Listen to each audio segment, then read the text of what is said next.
salt and pepper. Bum bum bum bum.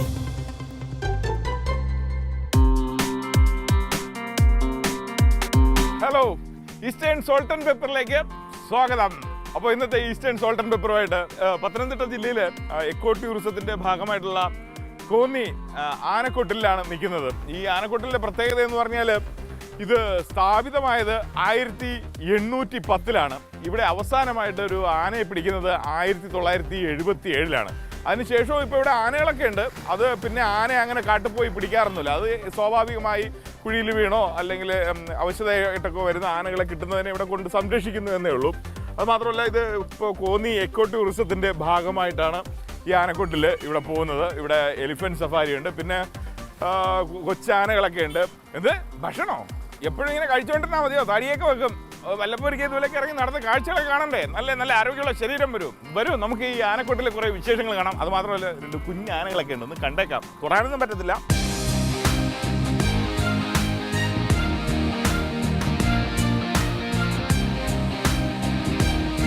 ഇതെയാ ഞാൻ പറഞ്ഞ കുഞ്ഞാനയുണ്ടെന്ന് പറഞ്ഞില്ലേ? ഇതേ നിൽക്കുന്നു നമ്മുടെ കുഞ്ഞാന. ഞാൻ പറഞ്ഞ ഒരു പിഞ്ചാനയാണ്, പിഞ്ച് കുഞ്ഞ്. ഈ ആനയെ കണ്ടു കഴിഞ്ഞാലും കടൽ കണ്ടു കഴിഞ്ഞാലും ഒരിക്കലും ബോറടിക്കത്തില്ല. എത്ര വേണമെങ്കിലും നോക്കി നിന്നു പോവും. അപ്പോൾ പക്ഷെ നമുക്ക് സമയമില്ല, അന്നവിചാരം. അപ്പോൾ ഇനിയും കുറച്ച് ആനക്കൂട്ടുകാരിവിടെ ഉണ്ട്, അവരെയൊക്കെ ഒന്ന് കാണാം. വരൂ.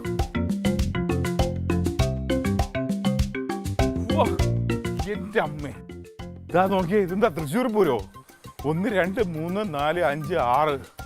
അയ്യോ, ഇതേ പറഞ്ഞ വേറെ പോകണം. ആനകളുടെ പേരൊക്കെ ഇവിടെ എഴുതി വെച്ചിട്ടുണ്ട്. എല്ലാവർക്കും നല്ല നമ്മളെപ്പോലെ കിടിലൻ പേര്. ഇത് സോമൻ എന്നാ ഈ ആനയുടെ പേര്. അപ്പുറത്ത് സുരേന്ദ്രൻ. എൻ്റെ പേരുള്ള ആന ഉണ്ടോ നോക്കട്ടെ. അത് മീന, അത് പെണ്ണാനയാണ് ഇതേ നിൽക്കുന്നത്. ഇത് സോമൻ്റെ പ്രായം നോക്കിയാൽ 75 വയസ്സുണ്ട്. നമ്മുടെ അപ്പൂപ്പൻ്റെയൊക്കെ പ്രായമുള്ള ആളാണ്. നമ്മൾ വളരെ ബഹുമാനത്തോടെ അങ്കിൾ എന്ന് വേണമെങ്കിൽ വിളിക്കാം നമുക്ക്. ഇത് വളരെ ചെറുപ്പക്കാരനാണ്, 19 വയസ്സേ ഉള്ളൂ ഈ സുരേന്ദ്രന്. ഇവ 16 വയസ്സുള്ള ഒരു ചെറുപ്പക്കാരിയാണ്. കൃഷ്ണ എന്ന് പറഞ്ഞൊരു ആന, അയാൾ 6 വയസ്സേ ഉള്ളൂ, കുട്ടി ആനയാണ്.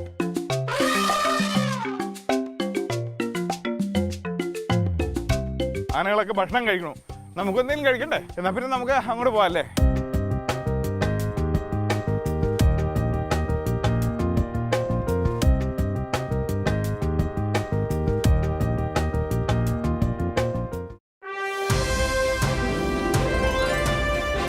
അപ്പോൾ പത്തനംതിട്ടയിലെ അബാൻ ജംഗ്ഷനിലാണ് ഞാനിപ്പോൾ എത്തി നിൽക്കുന്നത്. ഇവിടെ വന്നിങ്ങനെ അന്വേഷിച്ചപ്പോഴാണ് ഈ ബോർഡ് കണ്ടത്. ഹോട്ടൽ ഡയാന, ഇവിടുത്തെ വളരെ ഫേമസ് ആയിട്ടുള്ള വളരെ ടേസ്റ്റി ഫുഡ് കിട്ടുന്ന റെസ്റ്റോറൻറ്റ് എന്നാണ് കേട്ടത്. അപ്പോൾ കേൾവി എത്രത്തോളം ശരിയാണെന്ന് അറിയാനായിട്ട് ഞാൻ അങ്ങോട്ട് തന്നെ കടന്നു ചെല്ലുകയാണ്. നമ്മൾ ഫുഡിനെ തേടിപ്പോയി അതിൻ്റെ മടയിൽ പോയി തിന്നണം. അതാണ് നല്ല ഭക്ഷണം കഴിക്കുന്നവർക്ക് ആദ്യമേടെ ക്വാളിറ്റി. അങ്ങോട്ട് പോവുക.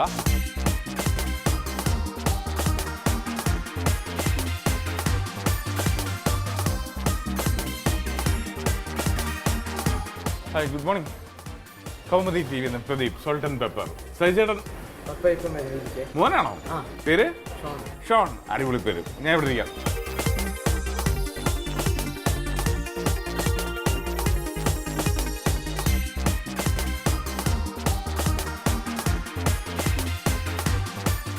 നമ്മളിപ്പോൾ പത്തനംതിട്ടയുടെ എന്താണ് ഹാർട്ട് ഓഫ് ദ സിറ്റി, അല്ലെങ്കിൽ പത്തനംതിട്ട ഹൃദയഭാഗത്താണ് നിൽക്കുന്നത്, അബാൻ ജംഗ്ഷൻ. നമ്മളിപ്പോൾ ശബരിമല പോയെന്നായിരുന്നല്ലേ, എങ്ങോട്ട് പോകാനും പത്തനംതിട്ട വന്നിട്ട് ഇവിടെ വന്നിട്ടാണ് തിരിയുന്നത്. ഈ സ്ഥലത്താണ് ശരിക്കും ഡയാന റെസ്റ്റോറൻറ്റ് സ്ഥിതി ചെയ്യുന്നത്. എന്നോടൊപ്പം ഈ ഇരിക്കുന്നതാണ് ഈ ഹോട്ടലിൻ്റെ ഉടമസ്ഥൻ അല്ലെങ്കിൽ പ്രൊപ്പറേറ്റർ എന്ന് പറയുന്ന കോശി ജോർജ്. അപ്പോൾ ചേട്ടാ, ഇത് എത്ര നാളായി ഇത് തുടങ്ങിയിട്ടും ഇതിൻ്റെ കഥകൾ? ഈ ഹോട്ടൽ തുടങ്ങിയിട്ട് 2.5 വർഷമേ ആയുള്ളൂ. ഞാനൊരു 15 വർഷമായി മുത്തൂറ്റ് എം ജോർജ് ഗ്രൂപ്പിൻ്റെ ഒരു മൾട്ടിനാഷണൽ സ്പെഷ്യലായിട്ട് ഹോസ്പിറ്റലുണ്ട്. പത്തനംതിട്ടയിലുണ്ട്, കോഴഞ്ചേരിയിലുണ്ട്. അതിൻ്റെ ക്യാൻറ്റീനുകളും ഒക്കെ ആയിട്ട് നടത്തി വരികയായിരുന്നു. എങ്ങനെയാണ് ഇത്ര പെട്ടെന്ന് ജനഹൃദയങ്ങളിലേക്ക് ഈ രുചി കയറി പറ്റിയത്? ഞാൻ ഈ 15 വർഷമായി ഹോസ്പിറ്റലിൽ ഉണ്ടായിരുന്നു പറഞ്ഞല്ലോ. ഈ വരുന്ന കസ്റ്റമേഴ്സിനെല്ലാം പേഴ്സണലായിട്ട് ക്യാൻറ്റീനിൻ്റെ ഫുഡിനെ കുറിച്ച് അറിയാം, അതിൻ്റെ ക്വാളിറ്റി അറിയാം. അന്നേരം ആ ഒരു ലേബലിൽ ഇങ്ങോട്ട് മാറിയപ്പോൾ പെട്ടെന്ന് ക്ലിക്കായി. ഇവിടെ എന്തൊക്കെ തരം ഫുഡാണ് സാധാരണ ഉള്ളത്? കാരണം പത്തനംതിട്ട എന്ന് പറയുമ്പോൾ നമുക്ക് ഊഹിക്കാവുന്നേ ഉള്ളൂ. ഒരു ശബരിമല സീസൺ ആയി കഴിഞ്ഞ് കഴിഞ്ഞാൽ പിന്നെ ഇന്ത്യയിലുള്ള സകല ആൾക്കാരും വരുന്നൊരു സ്ഥലം കൂടെയാണ്. അപ്പോൾ എന്തൊക്കെ സ്ഥലം? നമ്മുടെ കേരള മീൽസ് ഉണ്ട്, കേരള സ്റ്റൈൽ ഫുഡുകളെല്ലാം ഉണ്ട്. ചൈനീസ് ഉണ്ട്, കോണ്ടിനെൻ്റൽ ഉണ്ട്. തന്തൂരി ഒഴിച്ച് ബാക്കി എല്ലാ ഫുഡും ഉണ്ട്. അതുകൂടെ ക്രിസ്പി ചിക്കൻ എന്ന് പറഞ്ഞൊരു ഫ്രൈഡ് ചിക്കൻ ഐറ്റംസ് ഉണ്ട്. നമുക്ക് ഒരു വളരെ ഡിഫറെൻ്റ് ആയിട്ടുള്ള 2 ഡിഷസ് ഇവിടുന്ന് തപ്പിയെടുത്താൽ കൊള്ളാമെന്നുണ്ട്. ഞങ്ങളുടെ ഒരു സ്പെഷ്യൽ ഫുഡാണ്, ഒരു ഡിഷാണ് ആന്ധ്ര ചിക്കൻ. ആന്ധ്ര ചിക്കൻ ഇവിടെ അങ്ങനെ എല്ലാവരും എടുക്കാൻ ടൈം എടുക്കുന്നതുകൊണ്ട് എല്ലാ ഹോട്ടലുകളും അത് എടുക്കത്തില്ല. ഞങ്ങളത് പ്രിഫർ ചെയ്യുന്നുണ്ട്. ഒരു സ്പെഷ്യൽ ഡിഷാണ്. പിന്നെ കരിമീൻ പൊള്ളിച്ചതുണ്ട്, പിന്നെ ഡ്രാഗൺ ചിക്കൻ, അങ്ങനെ ഒത്തിരി ഡിഷസ് ഉണ്ട്. പത്തനംതിട്ടയിലെ ഒരുപാട് വിശേഷങ്ങളാണ് നമ്മൾ കണ്ടു കഴിഞ്ഞല്ലേ, എന്തൊക്കെ രസമായിരുന്നു. അപ്പോൾ ഇനി പത്തനംതിട്ട വിശേഷങ്ങളൊക്കെ ഇവിടെ തൽക്കാലം തീർന്നു. നമുക്കിനി ഡയാനയിലെ ഇന്നത്തെ എന്താണ് ഭക്ഷണ വിശേഷത്തിലേക്ക് പോകാം. ഇതാണ് നമ്മുടെ ഷെഫ്, പേര് സുനിൽകുമാർ. അടിപൊളി, ഗംഭീര പേര്. അപ്പോൾ നമ്മളിന്ന് എന്താണ് പത്തനംതിട്ടയിലെ ഇവിടെ ഇന്ന് നമ്മുടെ പ്രേക്ഷകർക്ക് വേണ്ടി നമ്മൾ ഉണ്ടാക്കാൻ പോകുന്നതാണ് ആന്ധ്ര ചിക്കൻ. ആന്ധ്രയോ? ആന്ധ്ര ചിക്കൻ. അത് ശരി, പത്തനംതിട്ടയെ കുറിച്ച് ഇത്രയും വിശാലമായിട്ട് പറഞ്ഞിട്ട് ആന്ധ്രയിലെ ഇതാണോ ഉണ്ടാക്കാൻ പോകുന്നത്? നമ്മുടെ ഇന്ത്യൻ ഡിഷാണ്. അത് ശരിയാണ്, ഇന്ത്യ എന്ന് പറഞ്ഞാൽ അത് ഗംഭീരം കേട്ടോ. അതിന് ആദ്യമേ ഒരു ഷേക്കാൻ അത് നമ്മുടെ ദേശീയതയിൽ കയറി പിടിച്ചു. അപ്പൊ എന്തൊക്കെയാ അതിന് വേണ്ട ഇൻഗ്രീഡിയൻസ് എന്തൊക്കെയാണ്? ഇഞ്ചി, ചെറിയുള്ളി, കുരുമുളക്, കോൺഫ്ലവർ, മസാലപ്പൊടി, മുളക് പൊടി, വിനീഗർ, ഉപ്പ്, സോമ്പ്, മല്ലി, ഇത് പെരിഞ്ചീരകം, കറിവേപ്പില, പിന്നെ ചിക്കൻ, മസ്റ്റേർഡ് ഓയില്, ജിഞ്ചിലി ഓയില്, ഇത് സാദാ ഓയില്. ശരി, അപ്പൊ ആന്ധ്ര ചിക്കൻ ആദ്യമായിട്ട് നമുക്ക് തുടങ്ങിയേക്കാം. നമ്മൾ ആദ്യം ചിക്കൻ എടുക്കും. ആദ്യം നമ്മൾ അടുപ്പ് കത്തിക്കണം, ഇത് ഫ്രൈ ചെയ്യണം. അപ്പോൾ നമ്മൾ ഓയില് ചൂടാക്കണം. ശരി, അപ്പോൾ ഓയിൽ ഒഴിക്കാം. ഇതിപ്പോ ജിഞ്ചിലി ഓയിലല്ലോ, സൺഫ്ലവർ ഓയിൽ. സൺഫ്ലവർ ഓയിൽ ഒരു 1/2 കിലോ. അടുത്ത നമ്മൾ ചിക്കൻ എടുക്കുന്നു. ആദ്യം ഇഞ്ചി പേസ്റ്റ്. ചിക്കനിൽ നമ്മൾ കുറെ ഇത് ചെയ്യണം അല്ലേ, പുരട്ടി വെക്കണം. ഒരു ടീസ്പൂണ് ഇഞ്ചി, 1 ടീസ്പൂൺ വെളുത്തുള്ളി. ഓക്കെ, വെളുത്തുള്ളി നന്നായിട്ട് ഇടിച്ച് ചതച്ചെടുത്തേ, മിക്സിയിലിട്ട് ഇങ്ങനെ ഇടിച്ച് ചതച്ചെടുത്ത. അടുത്തത് നമ്മൾ ഇച്ചിരി മുളക് പൊടി. അത് കാശ്മീരി ആണോ? കാശ്മീരി ചില്ലിയാണ്. അപ്പോൾ കളർ കിട്ടണമല്ലോ. ഇത് സോമ്പ് പൊടിയാണ്, കുറച്ച് നമ്മൾ ചേർക്കുക. നമ്മളെ ജീരകം, കുഞ്ഞു ജീരകം, പിന്നെ ഉപ്പ് നമ്മൾ ആവശ്യത്തിന്. ഗരം മസാല. ഓക്കെ, ഗരം മസാല അത് ഒരു 1/4 ടീസ്പൂൺ അല്ലേ? നമ്മൾ എത്ര ചിക്കനാണ് ഇത്? ഇപ്പൊ ചിക്കൻ എത്ര ഗ്രാം ഉണ്ട്? 250 ഗ്രാം. ശരി. കുറച്ച് വിനീഗറും നമ്മൾ ചേർക്കുക. ഈ ചേർക്കുന്ന ഓരോ സാധനം ഓർത്തു വെച്ചോണം, ഇതൊന്നും മറന്നു പോകരുത്, മാറിപ്പോകരുത്, എങ്കിൽ അതിന്റെ ടേസ്റ്റ് ടോട്ടലി മാറിപ്പോകും. നമ്മൾ ഇത് കോട്ടിങ്ങിന് ശകലം നമ്മൾ കോൺഫ്ലവർ ചേർക്കുന്നുണ്ട്. എന്താണെന്ന് കഴിഞ്ഞാൽ ഈ മസാല എല്ലാം വിട്ടുപോകും. ശരി ശരി, അതൊരു 1 ടീസ്പൂൺ കോൺഫ്ലവർ.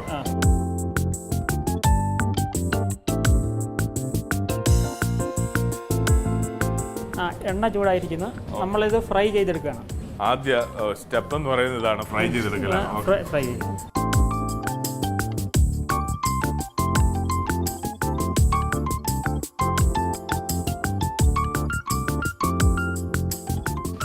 ഇച്ചിരി കുറച്ച് വെക്കുകയാണെങ്കിൽ നമുക്ക് നല്ല ഇതായിട്ട് കിട്ടും.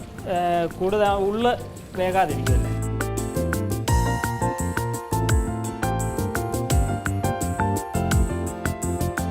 ഫ്രൈ ആയി കഴിഞ്ഞല്ലേ? ഇനി എന്തൊക്കെ പരിപാടി ഉണ്ടല്ലേ? ഇത് നമ്മൾ കോരി എടുക്കുകയാണ്.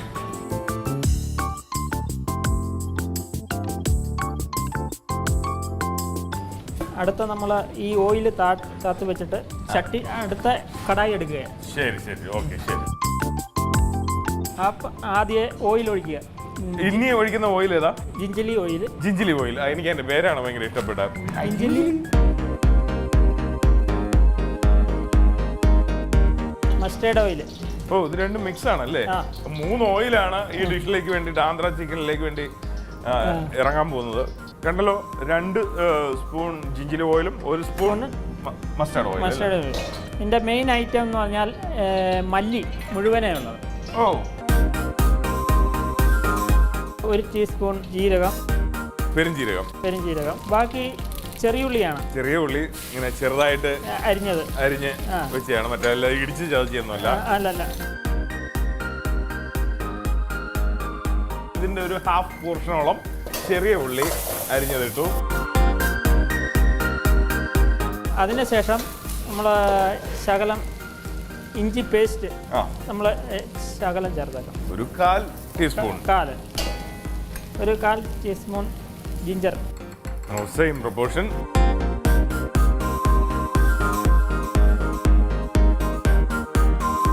ഒരു 1/2 വാടിയാൽ മതി. ഒന്ന് വാടി വന്നാൽ മതി എന്നാ പറയണേ. 1 ടീസ്പൂൺ മുളക് പൊടി. ഇത് കാശ്മീരി ചില്ലി പൗഡറാണ് ഇടുന്നത്. വീട്ടിലുള്ള നമ്മുടെ പിരിയമുളക് എടുത്തിട്ടുള്ളരുത്. ഇതുപോലെ ഇത്രയും. സോമ്പ് ഒരു 1 ടീസ്പൂൺ. ഉപ്പ് ആവശ്യത്തിന്. ഗരം മസാല ആവശ്യത്തിന്. വിനീഗർ. വീണ്ടും വിനീഗർ. ഇതിൽ വിനീഗർ ഒരു പ്രധാന ഘടകമാണ്, എനിക്ക് മനസ്സിലായി. ക്രഷ് ചെയ്ത മുളക്. ഓക്കെ. കുരുമുളക് പൊടി 1 ടീസ്പൂൺ.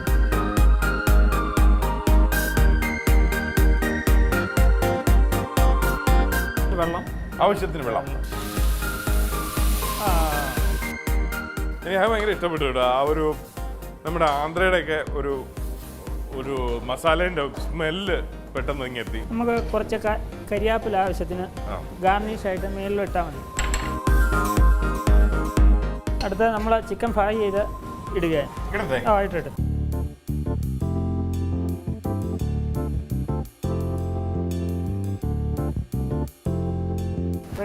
റെഡിയായി. അടിപൊളി. വളരെ ഫാസ്റ്റ് ആയിട്ടാണ് സംഭവം റെഡി ആയിരിക്കുന്നത് ആന്ധ്ര ചിക്കൻ. ഇനി അതിനെ ഒന്ന് നമ്മൾ ഗംഭീരമായിട്ട് ഗാർണിഷ് ചെയ്ത് സെർവ് ചെയ്യാം.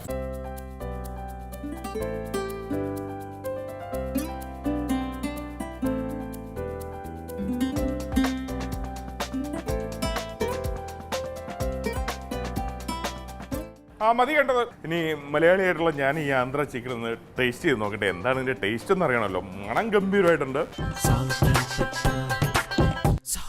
വാ ചേട്ടാ, എനിക്ക് ഏറ്റവും ഇഷ്ടപ്പെടുന്നതാണോ മല്ലി അങ്ങിട്ടില്ലേ, അത് സത്യം പറഞ്ഞു കഴിഞ്ഞാൽ ഇതുവരെ നാവില് അറിയാത്ത ഒരു പുതിയ ടേസ്റ്റ് അത് സമ്മാനിച്ചു തന്നിരിക്കുകയാണ്. ഗംഭീര ടേസ്റ്റ്. അപ്പോൾ ഈ മനോഹരമായ ഈ ആന്ധ്ര ചിക്കൻ ഉണ്ടാക്കുന്നത് എങ്ങനെയാണെന്ന് ഒന്നുകൂടെ അറിയണ്ടേ? ഒരു റീക്യാപ്പ്.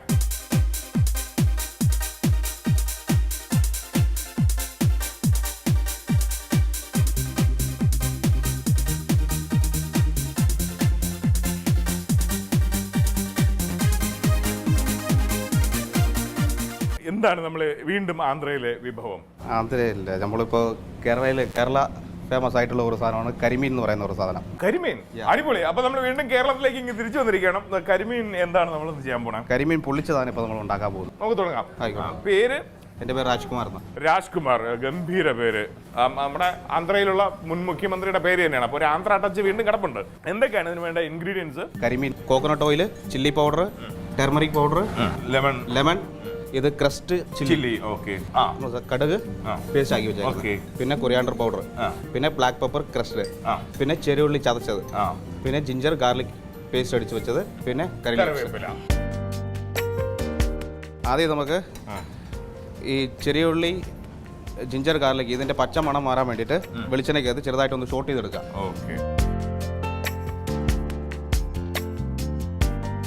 സൈഡിലായിട്ട് നല്ല തിരക്കൊക്കെ തുടങ്ങി. കൊച്ചു കുട്ടികൾ ഉൾപ്പെടെ ഭയങ്കര ആസ്വദിച്ച് ഭക്ഷണമൊക്കെ സൈഡിൽ കഴിച്ചുകൊണ്ടൊക്കെ ഇരിപ്പുണ്ട്.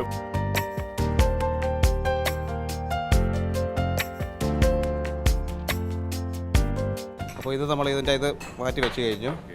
ഇനി അത് കഴിഞ്ഞിട്ട് ഇതിനകത്തുള്ള ഒരു മസാല, ഇതിൽ പെരത്താനുള്ള മസാല നമ്മൾ റെഡിയാക്കണം. അതെങ്ങനെയാണ് റെഡിയാക്കണമെന്ന് നമുക്ക് നോക്കാം. കുറച്ച് വെളിച്ചെണ്ണ, 1 ടീസ്പൂൺ വെളിച്ചെണ്ണ, ഒരു മഞ്ഞൾപ്പൊടി, ഒരു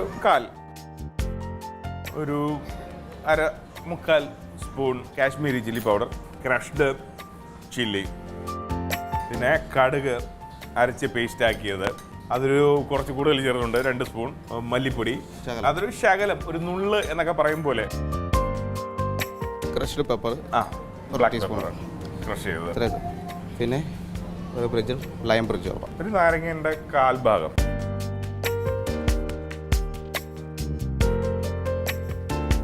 എന്താണ് കൈ കൊണ്ട് നന്നായിട്ട് അതിനെ മിക്സ് ചെയ്യുക.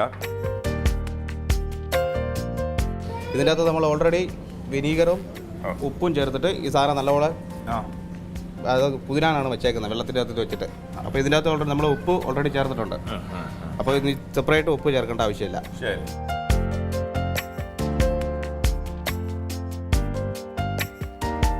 എന്നിട്ട് അതിലോട്ട് നമ്മളിപ്പോൾ ഉണ്ടാക്കി വെച്ച ആ അരപ്പക അങ്ങോട്ട് അതിൻ്റെ ഓരോ ഇങ്ങനെ ഒരു കത്തി വെച്ച് വരച്ചിട്ടുണ്ട്. ആ വരയിലെല്ലാം അങ്ങനെ തേച്ച് പിടിപ്പിക്കുകയാണ്. മത്സ്യത്തിൻ്റെ അകത്തോട്ടും മസാല ഒരു വിരൽ കൊണ്ട് കുത്തി നിറച്ചിട്ടുണ്ട്. നമ്മളിതിൻ്റെ മസാല റെഡിയാക്കി കഴിഞ്ഞു. ഇനി ഇതൊരു 3 മിനിറ്റ് ഇത് ഈ മസാലയിൽ നിന്ന് അതിലോട്ട് പിടിക്കണം. 3 മിനിറ്റ് ദേ പോകുന്നു. യെസ്, അങ്ങനെ നല്ല മസാലയൊക്കെ പിടിച്ചിട്ടുണ്ട്. അടുത്ത സ്റ്റെപ്സ് എന്താണ്? അടുത്ത സ്റ്റെപ്പ് ഇത് നമ്മൾ വാഴയിലേക്കകത്ത് വെച്ച് സ്റ്റഫ് ചെയ്യുവാണ്. ഓക്കെ. വാഴയില ഒന്ന് വാട്ടിയെടുത്തിട്ടുണ്ട്, തീയിൽ കാണിച്ചു. അതെ, നല്ലപോലെ വാട്ടിയെടുത്തിട്ടുണ്ട്. ഇപ്പോഴാണ് നമ്മൾ ഈ നമ്മൾ നേരത്തെ ചേർത്ത് വെച്ചിരുന്നത്, അതായത് ചെറിയ ഉള്ളി, ജിഞ്ചർ, ഗാർലിക്. നമ്മൾ ആദ്യം ചെയ്തത് അതിൻ്റെ പച്ചമണം മാറ്റിയെടുത്ത.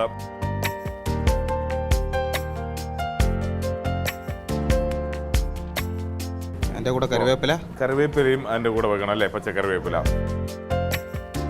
ഒരു നാരങ്ങ പിഴിഞ്ഞ് വെച്ചിട്ടുണ്ട്.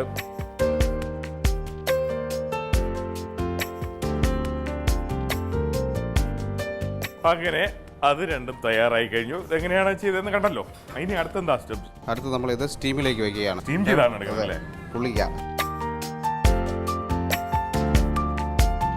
അപ്പോൾ ശ്രദ്ധിക്കേണ്ട കാര്യം, ചട്ടിയിൽ എണ്ണയൊന്നും ചേർത്തിട്ടില്ല, അല്ലാണ്ട് തന്നെ വെച്ചു.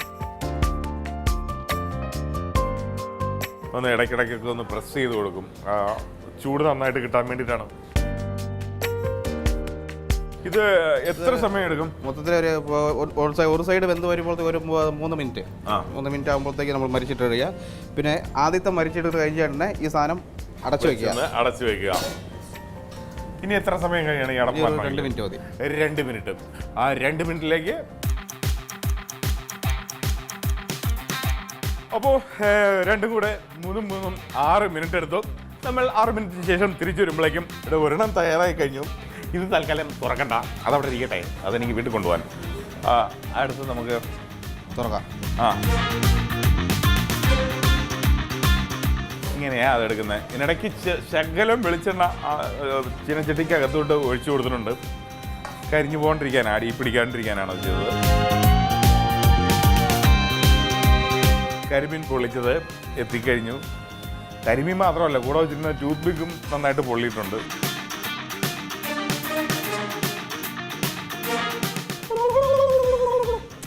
അതിൻ്റെ ഒരു ഫൈനൽ ഔട്ട്പുട്ട് എത്തി.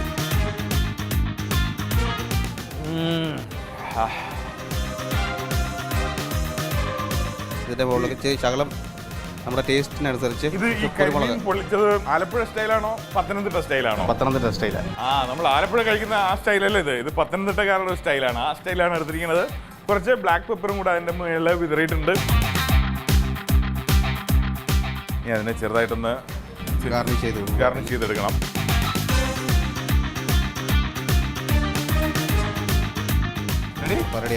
റെഡി ആയിട്ടുണ്ട്, സംഭവം റെഡി ആയിട്ടുണ്ട്. ഇനി കാത്തിരിക്കാൻ വയ്യ. നമ്മുടെ പത്തനംതിട്ട സ്റ്റൈൽ എന്താണ് ഡയാനയിലെ ഒരു സ്പെഷ്യൽ വിഭവമാണ് കരിമീൻ പൊള്ളിച്ചത്. അതാണ് ഈ ഇരിക്കുന്നത്. ഞാനിത് കഴിക്കുന്നതിന് മുമ്പ് ഇതിനൊന്ന് കാണാൻ ഒരു ആഗ്രഹമുണ്ടോ? എന്നാ കണ്ടോ. മതി കണ്ടത്. ഇനി കാണണമെങ്കിൽ വീട്ടിലുണ്ടാക്കിയിട്ട് അവിടെ വെച്ച് കണ്ടാൽ മതി. അപ്പോൾ ഇതിൻ്റെ ഒരു ടേസ്റ്റ് എങ്ങനെയുണ്ടെന്ന് നോക്കട്ടെ. ഇതിൻ്റെ രുചി കറക്റ്റ്. നിങ്ങൾ പറഞ്ഞ വാക്കിനോട് ഞാൻ 100% യോജിക്കുന്നു. ഇത് പത്തനംതിട്ടയുടെ പുതിയ ടേസ്റ്റ് തന്നെയാണ്. ഇനി ഇതെങ്ങനെയാണ് ഉണ്ടാക്കുന്നതെന്ന് പരീക്ഷിക്കാൻ വേണ്ടിയിട്ട് ഒരു റീക്യാപ്പ്.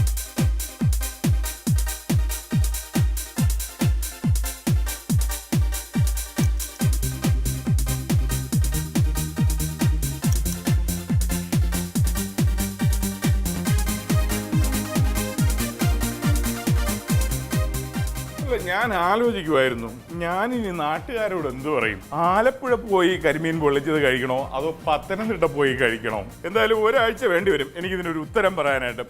നമുക്ക് തൽക്കാലം ഇവിടെ നിർത്താം. വീണ്ടും അടുത്ത ആഴ്ച കാണാം ഈസ്റ്റേൺ സോൾട്ട് ആൻഡ് പെപ്പറിൽ. തൽക്കാലം ബൈ.